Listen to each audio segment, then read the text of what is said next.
பாதுகாப்பை உறுதிப்படுத்த மீண்டும் ஒரு சட்ட திருத்தத்தை மாண்புமிகு முதலமைச்சர் கொண்டு வந்திருக்கிறார்.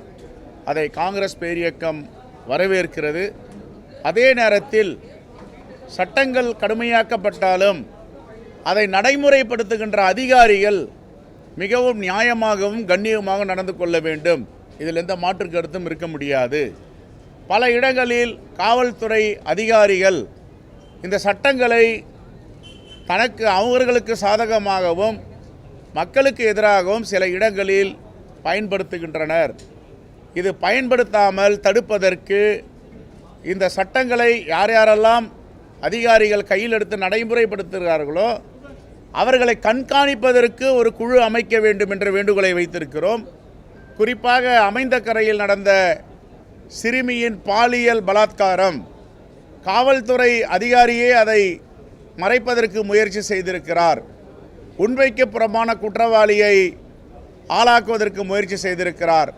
ஆனால் மாண்புமிகு முதலமைச்சர் காவல்துறை நடவடிக்கை எடுத்து அந்த காவல்துறை ஆய்வாளரை கைது செய்திருக்கிறார்கள், சிறைப்படுத்தியிருக்கிறார்கள். இதெல்லாம் வரவேற்க தகுந்த அம்சம்.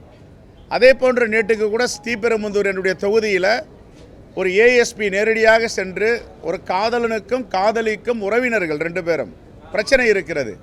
அந்த காதலனை சிறைப்பிடிப்பதற்காக கைது செய்து இருட்டில் எடுத்துகிட்டு போய் அடைத்து வைத்திருக்கிறார்கள். அந்த வீடியோ எல்லாமே நான் இப்போ காவல்துறை உயர் அதிகாரிகளுக்கு கொடுத்துருக்கோம். இன்றைக்கி காலையில் சட்டம் என்ன கடுமையாக்கப்பட்டாலும், சட்டம் எவ்வளவு உறுதியாக இருந்து இரும்பு கரங்கள் கொண்டு அடக்க வேண்டும் என்றாலும் பயன்படுத்தும் அதிகாரிகள் கையில் தான் இருக்கிறது.